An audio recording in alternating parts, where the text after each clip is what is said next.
Ladies and gentlemen, my first guest tonight has starred in everything from The Devil Wears Prada to Sicario. Her new movie, The Girl on the Train, opens tomorrow. Please welcome the lovely Emily Blunt.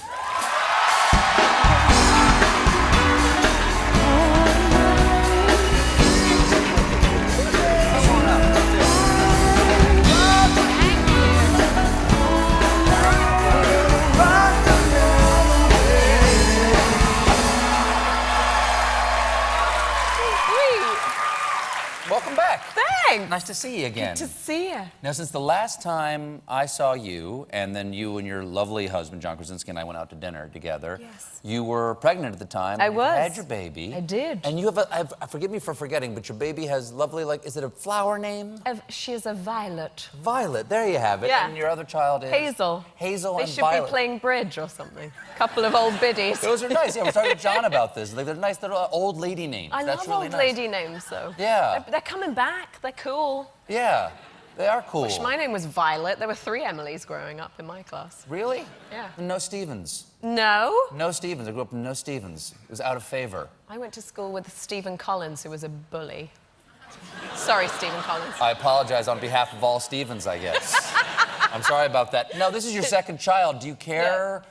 You As worry much? less. You worry less. I care. I'm sure you care as much about this? Yeah, whatever. Yeah, I feel you more worry as relaxed. much? I mean, Okay. don't you have 2, so... I have 3, actually. You have 3? Oh, the third one's like free range. Forget it. Whatever. That one's raising itself. You just yeah. throw some food on the floor. It's like a cat. You put some water down, make sure the water's fresh.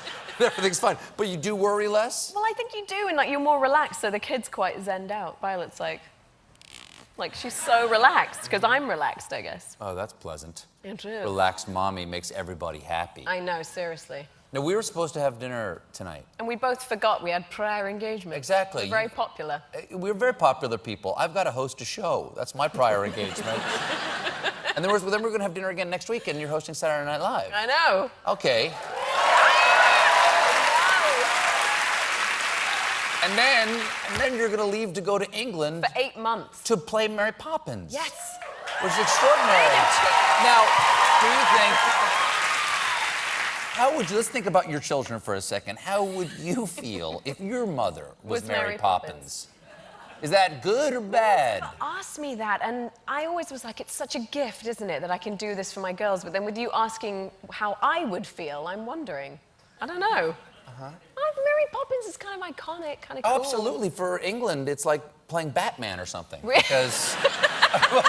Because she's got superpowers, right? Yeah, totally. I mean, people, every time I mention to someone that I'm playing Mary Poppins, they go, Mary Poppins! Like, they're just sort of They're doing so Dick in Van Dick Dyke. Van Dyke's, Yeah. Well, growing up in England, you had to have watched Mary Poppins, Well, I right? did, okay. yeah. Did you, because a lot of Americans goes, Dick Van Dyke, that's not a Cockney accent. Did you think? It's not a Cockney accent. It's not. But did it bother you as a kid? No, I mean, I didn't notice it at all. And, my mum, who is very well-spoken, was like, I think we look back on it with great fondness. About Dick Van Dyke, slightly backhanded compliment. We look back on it with great fondness. Great fondness, Great yeah. fondness. The pleasure of distance. Are there different ways to compliment or to not compliment in England as opposed to America? Yes, so I get into trouble here because, so you guys, if you really like something, you say, I thought it was quite good. And to me, that is really rude, because in England you say, yeah, it was quite good, which means it was trash. Like you hated it. How does that translate as bad? It was quite good. Quite good. Quite Oh, good. quite means not Yeah, quite there? not quite, it's quite good, Oh, wow. So did people come up to you when People you have first said, came to I America? saw your movie, it was quite good.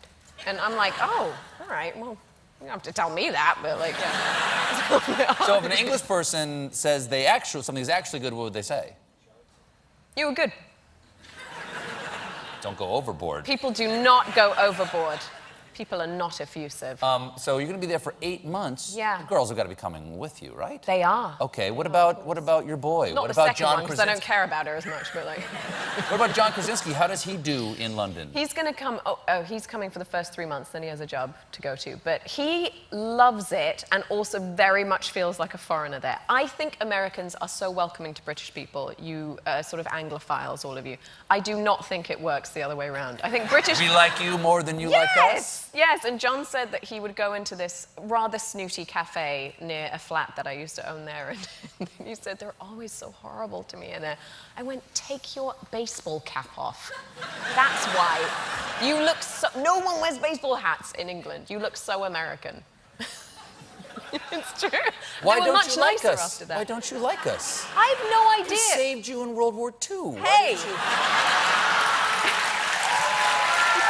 And personally... I look back on it Personally with great offended. fondness. You look back with great fondness?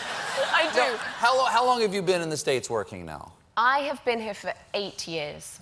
Wow. Okay. Yeah. When you go back to people say, wow, you've really got an American accent. My mum.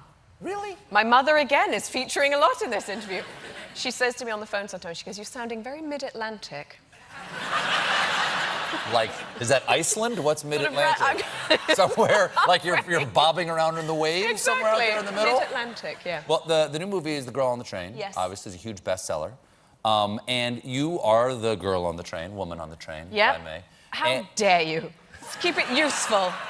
Girl. I don't know. I just want to say the right thing. No, it's all right. And you are a somewhat troubled person, Just a I little. would say, Yes. who believes she has seen something nefarious from the train every day of this woman. Yes. And in this scene, we have a clip here of you talking to the great Alison Janney, who's a Yes. police inspector. I'm also an alcoholic, just in case you're wondering All right. why I look so rough. That's probably why. All right. Also just had a second child. That Hey. doesn't help at all. You look fantastic. All right, Jim? I saw someone with Megan Hipwell, but not on Friday night. She was having an affair. She had a lover. That's what I'm trying to tell I thought you didn't know her. No, but I saw her. You saw her where? I saw her from the train. She was standing on the deck with this With her man. husband, Scott Hipwell? No, it wasn't him. This man was different, and they were kissing. Wow, that's pretty coincidental, isn't it? Tough crowd. She's a tough crowd. Not them. She's a tough girl, exactly. Please stick around. I'd love to talk will. some more. We'll be right back with more Emily Blunt, everybody.